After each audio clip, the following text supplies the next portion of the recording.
Sukan Malaysia ni adalah merupakan satu tamasya sukan utama kepada pembangunan sukan prestasi tinggi negara, di mana kebanyakan atlet-atlet yang dibentuk latihan mereka daripada peringkat umur yang lebih rendah, selalunya di peringkat sekolah. SUKMA adalah merupakan satu platform di mana mereka akan mempamerkan kehebatan ataupun bakat masing-masing. Dan sudah tentu SUKMA merupakan satu agenda utama negara.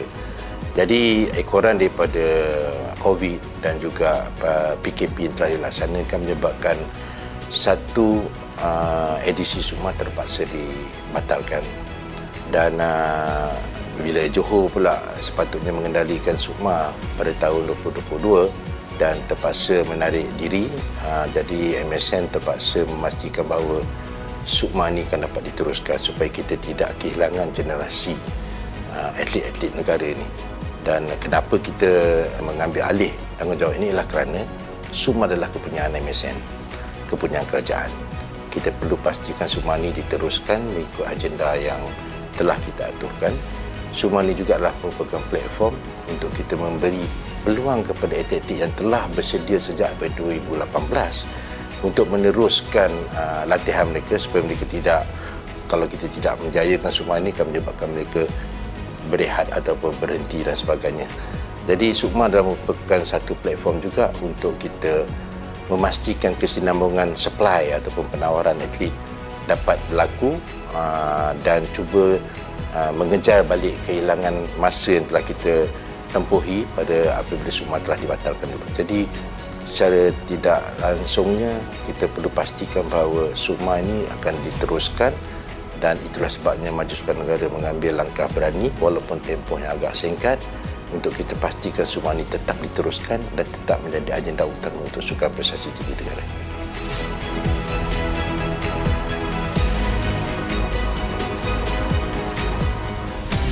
Untuk kepada atlet-atlet negeri yang telah pun menyediakan diri mereka sejak pada tahun 2018, saya menasihatkan supaya mereka teruskan latihan. Walaupun kita menghadapi pandemik, kita terpaksa bergurung di rumah, kita teruskan latihan kerana kita adalah atlet. Kita bukanlah mereka yang hanya menyertai sukan sebagai rekreasi ataupun sebagai kecergasan, tapi kita adalah seorang atlet yang memerlukan kita berlatih, mengasah bakat kita, membentuk bakat kita sepanjang masa. Untuk menjadi seorang atlet, kita tidak boleh berhenti berehat. Jadi, untuk kepada atlet negeri, pastikan kesihatan terjaga, pastikan kita tidak mengalami kecederaan, berlatih mengikut arahan ataupun nasihat daripada jurulatih, dan elakkan diri kita daripada terjerumus dalam perkara-perkara yang tidak penting dalam latihan kita.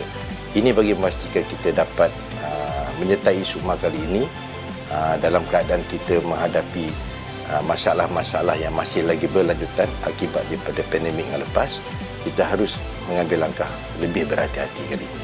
Jadi, nasihat saya kepada semua atlet, teruskan latihan, ambil langkah yang lebih baik lagi dalam memastikan mereka dapat mengikuti latihan dan menyertai pertandingan SUKMA yang akan datang.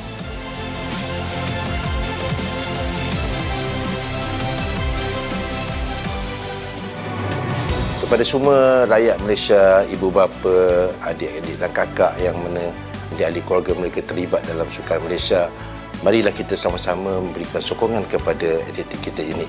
Kerana kita sudah lama tinggal di rumah, inilah masanya untuk kita menyemarakkan lagi sukan negara.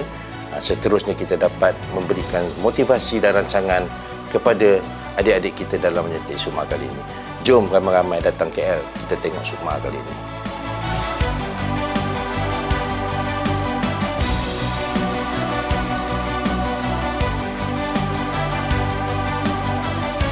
Kepada kawan-kawan kita semua yang mana nak membantu Majlis Sukan Negara, kami memerlukan sokongan dan bantuan anda. Kita memerlukan sukarelawan-sukarelawan yang hendak bersama-sama dengan kita untuk kita meneruskan kegemilangan, kecemerlangan dan juga kegembiraan kita dalam kita menyertai sukan-sukan di dalam negara. Ayuh, mari sama-sama menjadi sukarelawan. Larilah laman web MSN untuk kita ketahui bagaimana kita nak bersama-sama dengan kami di sini. Jom jadi sukarelawan di SUKMA kali ini.